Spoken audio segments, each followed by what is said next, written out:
We're flying now, more than this little guy. Whatever that is. I don't know how you get that jammed into the transmission tunnel.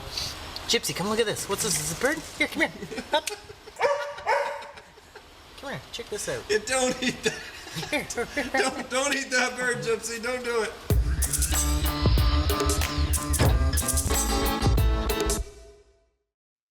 Basically, we need to make these SRT brakes fit our 1990 Audi. We bought a intercooler off of Germax. I don't know about you guys, but I kind of like that. All right, so basically, I want to see what the original drivetrain weighs, the engine and transmission. So this is the 3.6 Audi, all aluminum, 4-cam engine with the automatic all-wheel drive Quattro. What's what everybody's bet? Yeah. 500. 500?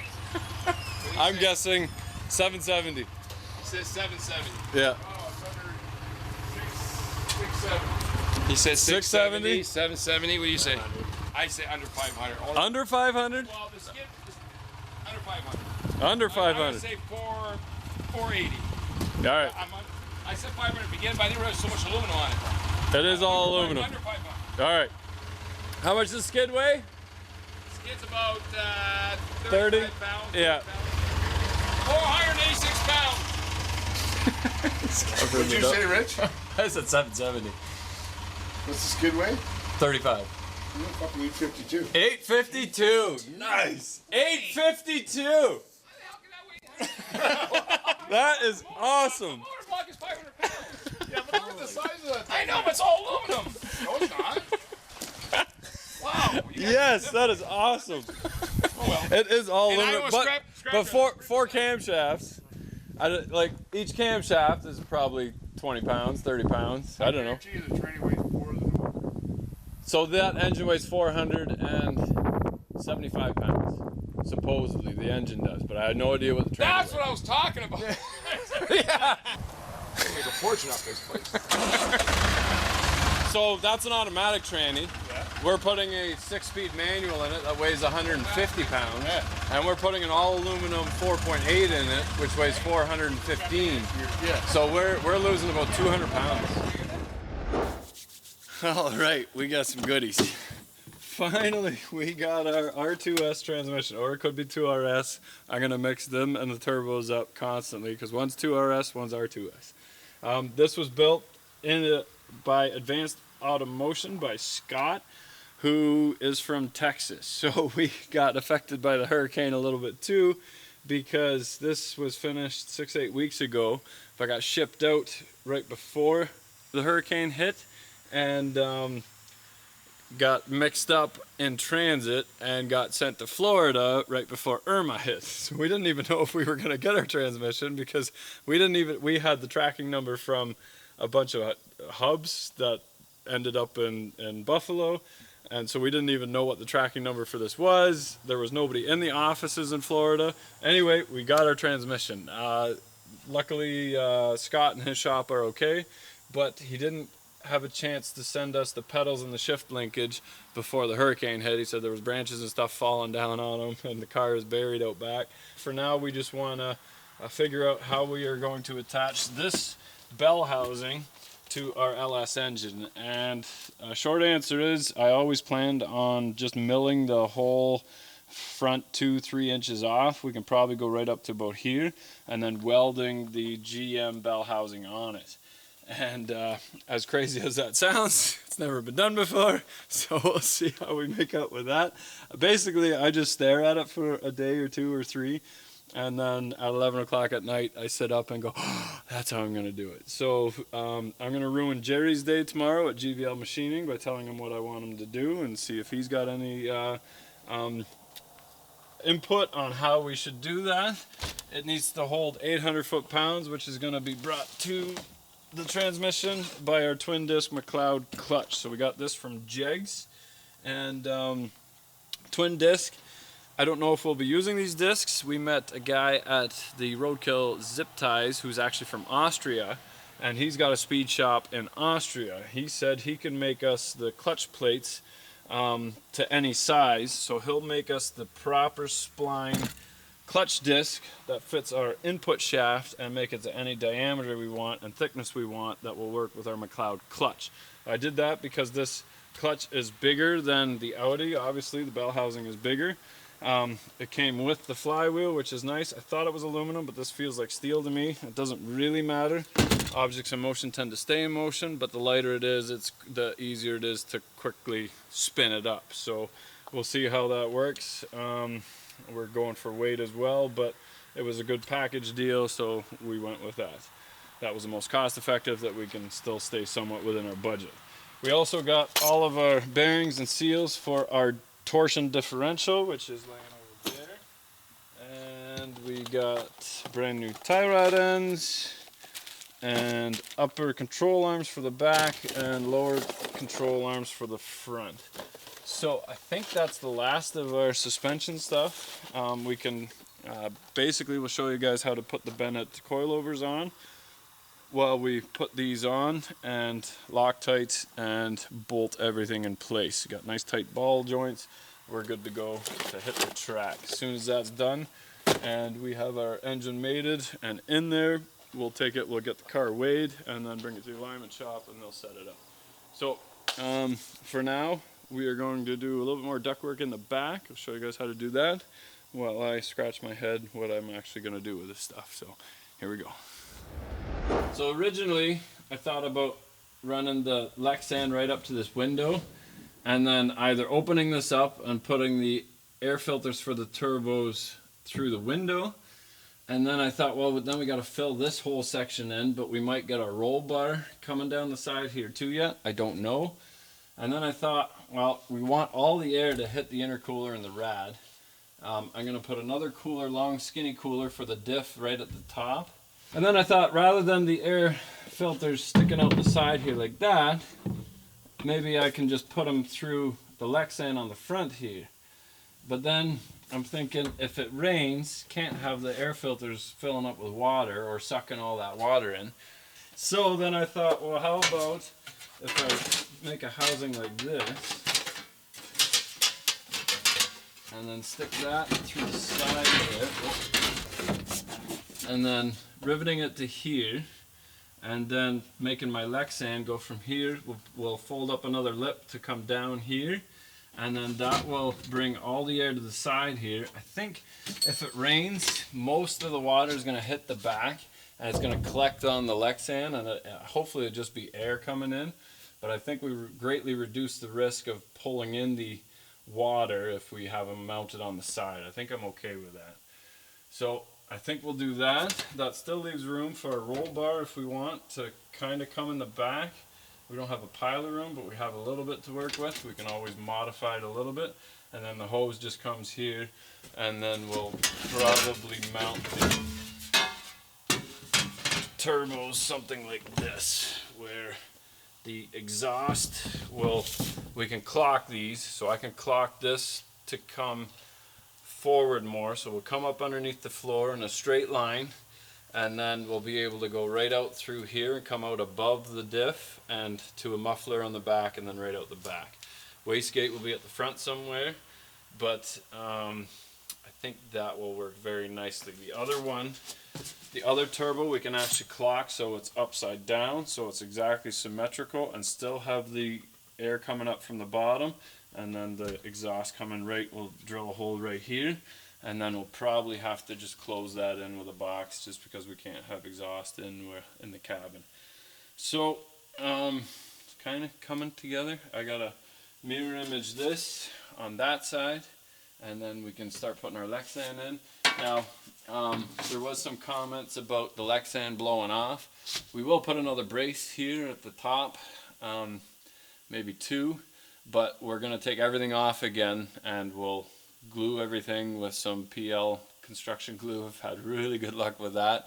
And then rivet everything with washers in it as well. So I'm fairly confident that we can do that. We have access to the Dundle Airport, to the airstrip. So we'll be taking it down the airstrip to find out its top speed. If it's going to blow off, it's going to blow off then. At the race, we'll never reach that top speed. It'll just be short bursts. So yeah, once we get back, once we get this kind of buttoned up and tidied up nice, then we'll start working our way forward towards the car. So here we go. So when you're mocking stuff up, like the triangles for the window and that, it's best to just cut up your kids' art programs, because they just, honestly, they're not that good and they have so much of it. So just use a piece of cardboard and get your kind of your angles, and you can waste cardboard, whereas your aluminum, you kind of want to do it once and not have to tweak it, because even once you make your fold, if your fold is off a little bit, it sucks straightening that and then bending it again. So yeah, just a quick little tip, keep that cardboard around. So because this will all be in glass, I figure, how's this gonna go? This way. These were the mounts to hold it in place, but I'll just shave the back of it off, and then I can just stick it in behind here like that, and then it'll just watch. Well, it's hot, I can break it, maybe? Yeah. I just need to notch this just slightly so it squeezes in a little bit. Just too tight, yeah, maybe. Oh, I like that. Wonderful.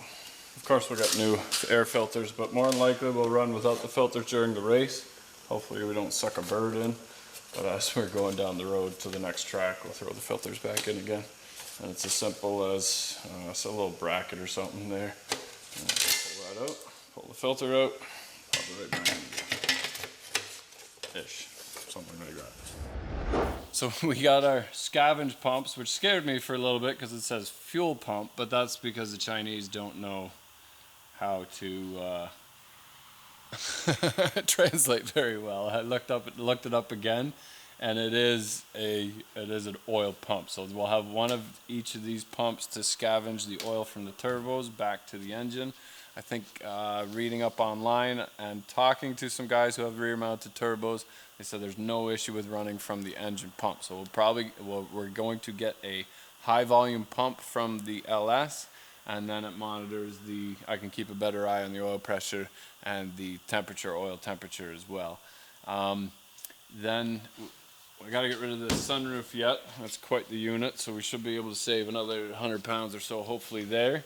We'll start cutting that sunroof out, lighten it up a little bit, get into some more fabbing later. So here we go. All right, pretty straightforward. We're gonna replace our lower control arm, our tie rod ends, and then get going on our coilovers. Here we go. Nice thing about Audi is there's a center piece to adjust the toe and a lock nut on either side. So rather than only having threaded on one side and having to pop it out all the time to adjust the toe, just crack both jam nuts loose, even though they were C-solid and the center is stripped. Never seized the snot out of it. Put that back in, nice new Moog tie rod end with grease fitting. Should be good to go. Do the other side, and steering should be nice and tight. Here we go. Pretty cool about these tie rod ends that they're actually bigger than my Silverados, and two, the threads here are on a taper, and then it's got this collar on it that squeezes on it. When you lock your jam nut against the collar, it actually grabs the threads and squeezes them even more. Pretty cool engineering, and very confident that this is a very well built car. So I'm liking this car more and more. Okay, so this is our front strut for the Audi, and it's a little bit complicated because the steering is connected right to the hub. So we are going to put coilovers on it from 2 Bennett. If you need anything Audi suspension or anything Audi, go to 2 Bennett. The point of these springs is to make a nice comfortable ride. We want to lower the car and we want to stiffen the spring. So we don't want the car to roll, but at the same time we want it to give a little bit when we hit a bump, but we want it to retract again as soon as possible. So we cut the springs off and we'll take the shock out, and it'll look something like this.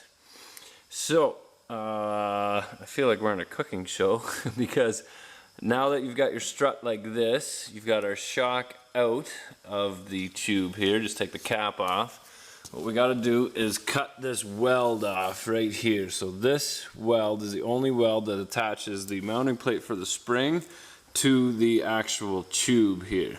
So if you take a cut off or even a grinder disc and cut behind the weld, this plate will knock off really easy, and then you can just grind the weld off and then pop this plate off. And when you're done, it'll look something like this. So it magically got new wheel bearings in it, and it's got sandblasted and painted, and has the coilover from Bennett, a tube, slid over already. So we welded the mounting support right here for this tube. So we got to make sure that that's square, make sure that the tube is nice and clean, and then just warm up this aluminum housing and basically just press that on. We did it with a wooden block. Not that specific, but we're missing some footage. And then on top of that, we've got our Coney shock inside here. Now this collar pushes down on the shock and keeps the housing from spinning. All we do is put our nut back on. And then what's cool about the Coney shocks is that they are adjustable. And they're adjustable by pushing the shock all the way in the bottom. And then you'll feel a little wing nut catch a holder. And then by tightening it, you squeeze the rubber in the shock, and it actually stiffens it up. The only problem with that is that you have to take the shock out every time to do that. Now there does have the Allen here at the top, but the back ones, we can't do anything with the back. We basically have to take the shock out. But once it's set up, I guess we can leave it alone. So it just takes a little bit of trial and error, I guess. So here we go. All right, so we got that on there. We got a plastic washer on the bottom. We put our spring on there. Now these are custom made springs to figure out the weight of the car and the height of the car.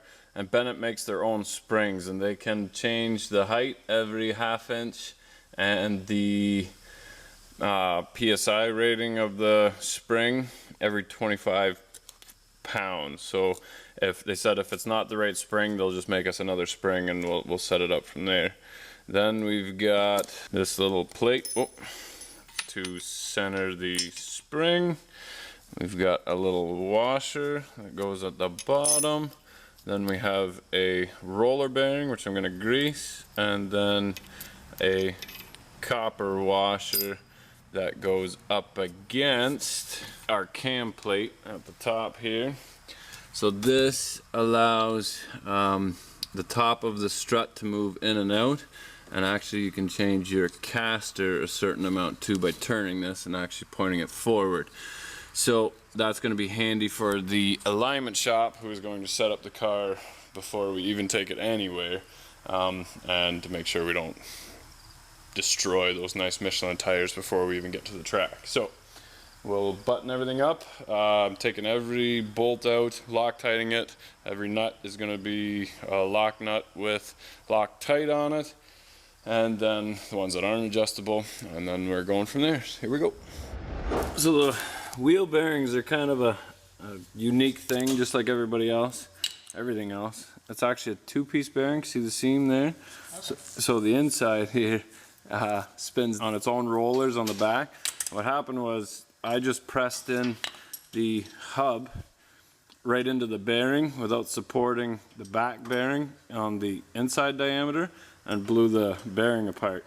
So lesson learned. Next one I supported on the inside, and it pressed right in and feels 100% beautiful. So throw this strut in, throw the coils on, and get the Brembos back on before Austin runs the lines there. So here we go.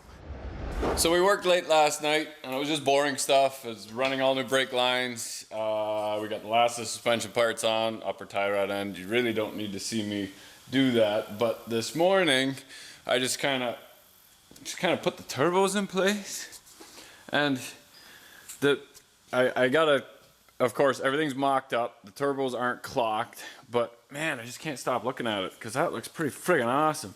So these are just the air intake, so it's the air filter from the side, still need a bracket to hold it in, and then that just feeds the turbo, and then those will be clocked towards the back and then come up and feed the intercooler at the back. Got to weld a couple new ears on there, and it needs a lot more work, but basically I can't stop looking at it because I got other shit to do, but I just can't stop looking at it because I'm like, oh, even if it doesn't work, I'm gonna have a hard time pulling that out. And the thing with the compounds is, we have them and they were cheap, so we're gonna try it. If they don't work, we just throw 2 turbos in it that work with a 4.8. Not a big deal. But I'm gonna have a hard time pulling them out because it's just so pretty. It's just a few more piping and pipes coming out. Oh, I love it. Here we go. Can't believe how expensive intercooling piping is. It's only just thin-walled aluminum pipe. Good thing we've got this irrigation pipe that goes off into infinity. Just like the car. I'm sure we can make something work. Now I know what you're thinking. Did he just say irrigation pipe? You know, that stuff filled with water and mud and dirt, and he's going to use that as an intake? Well, yeah. So the people that think this project's a joke have already commented and left, but because you stuck around and you're watching, what I've done is taken my cylinder hone and just attached this 1/2-inch PEX that's left over from my heated floors. And then I just attach it to my drill. I start at the back. Every time I do a little 1 or 2 foot section, I'll cut another 2 feet off. Look at that, all shiny. I'm sure the crosshatch will slow the airflow down about 0.0001%, but that's okay. And got a nice clean inside again. We'll polish the outside of the pipe so it looks beautiful. We've made a couple videos on polishing aluminum, so if you want to see that, go check them out. We'll put the link down below. But yeah, I just got about 5 minutes left in my 30-minute quote. So here we go. Okay, this pipe is off of Duramax, and it kind of goes nicely, attaches the center intake to the intercooler, and this is off a Powerstroke bus, I think, and this will go nicely up on beside the tunnel and then go into the intake nicely right there. So we'll polish those up, and we're getting, starting to look shiny, new. Then it's got this stupid tar mat in the car, and it's like impossible to scrape off, but there's so much dirt and shit in there, and insulation and that. I'll probably have to scrape off the insulation, and then we're just gonna grab some trim clad and just mat the whole thing with black, just to keep, I guess, encase all the dust and little filings and crap underneath the paint, and then we'll put the roll bar in. Maybe the roll bar then paint, I don't know, but that's next week. Let's go polish those pipes.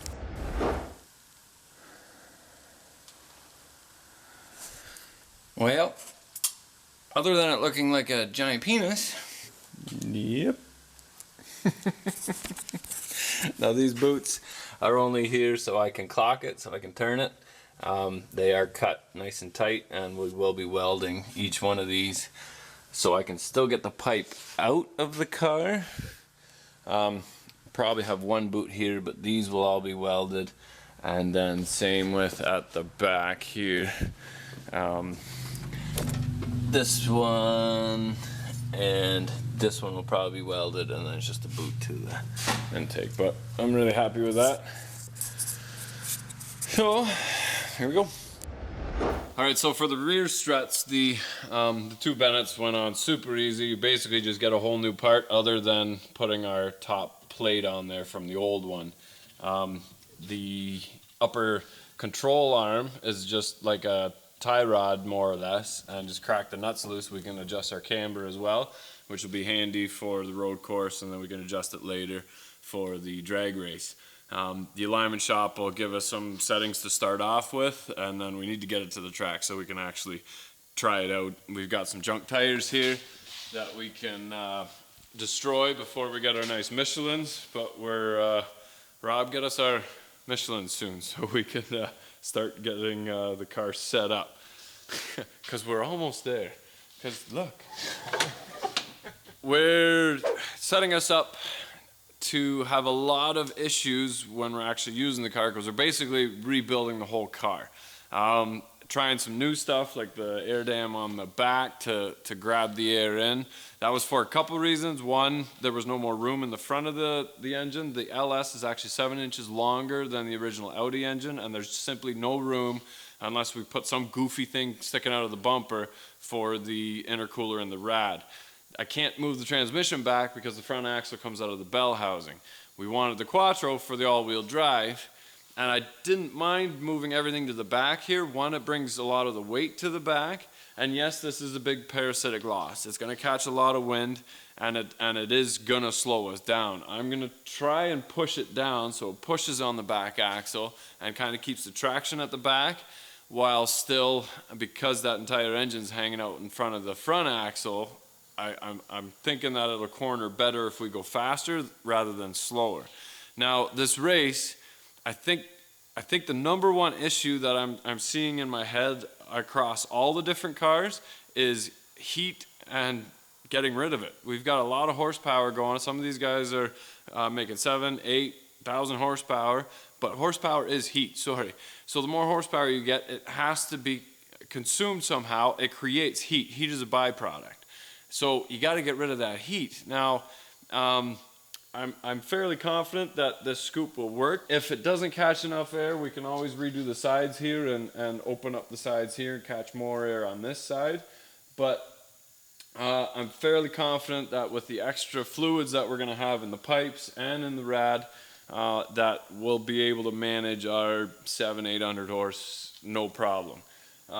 As for the trunk, we got rid of our spare tire holder, which was just fiberglass, so we got a little bit of glue here yet, but the air coming into the trunk, we have to get rid of it again. Now, I was tossing around a few different ideas. We've got our pipe coming out of the intercooler and going underneath on top of the diff, going right back to the front of the car, and I was thinking about putting fans just on the bottom of the rad and running ductwork to the sides to get rid of the air.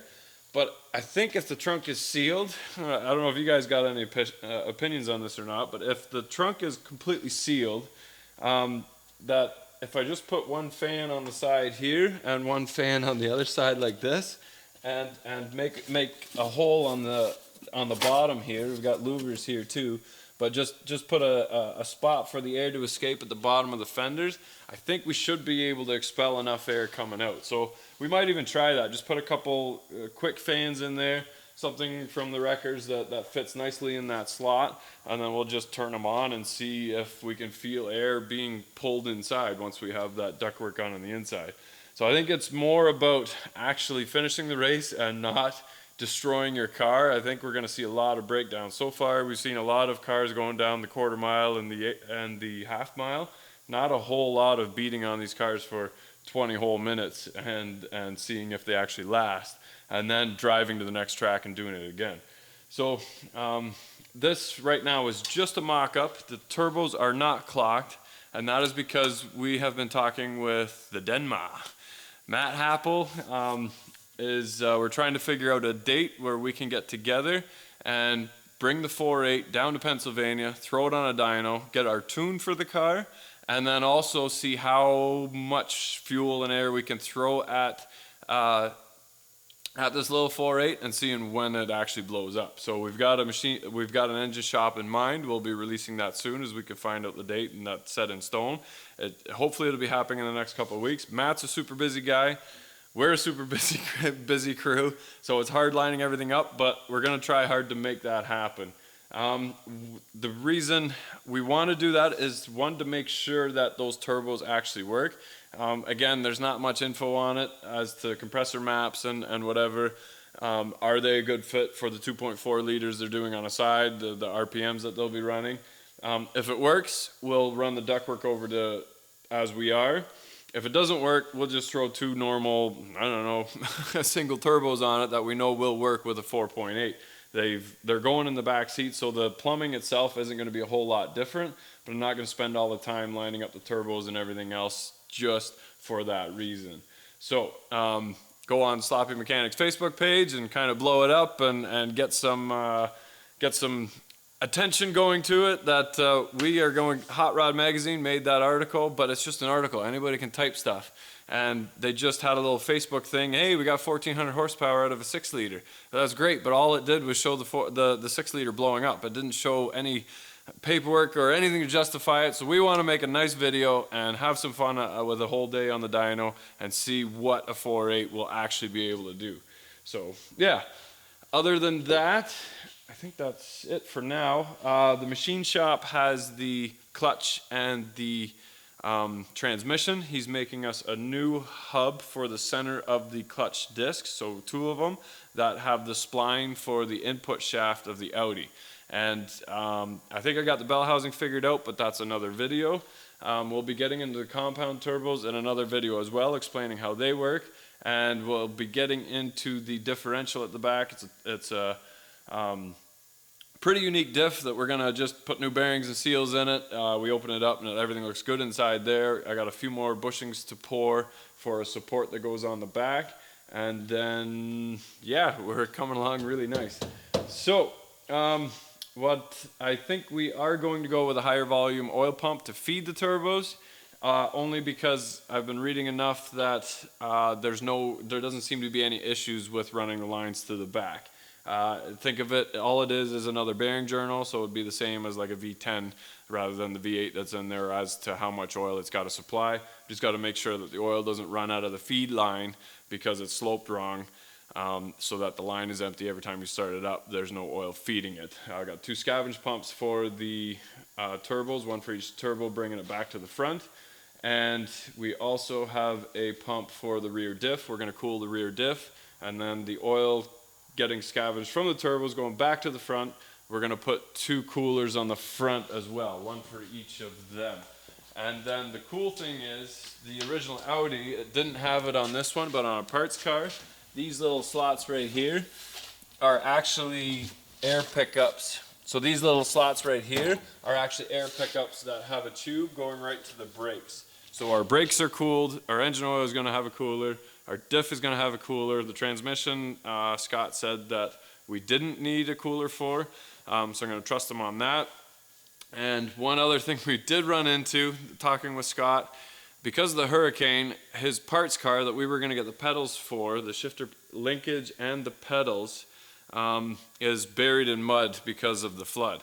So he can't get us the pedals in time, and wondering if anybody's got a clutch pedal and shifter linkage that would fit with an RS2 transmission and a V8 wagon. So I think a B5 S4 will work too. If anybody knows of any parts cars kicking around, let me know. Just comment down below.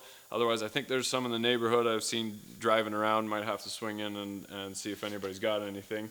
But I need the clutch pedal and I need the shifter linkage for our transmission, which we did not get. But anyway, thanks for watching. Comment down below as to what you think of the project. We're getting some t-shirts made. We're getting some renderings made of the car because it is kind of the stance that we have now. And those will be for sale soon, along with some other DeBoss swag. So thanks for watching. I hope you guys are as enthusiastic about this project as I am, and hopefully we are the joke of the race because we're just doing so much to this car. So here we go. Hey, thanks for watching. Don't forget to like and subscribe. If you love the channel, consider heading over to Patreon. There's a lot of stuff happening there to help support the channel. And remember, if you're not filthy, you're not rich.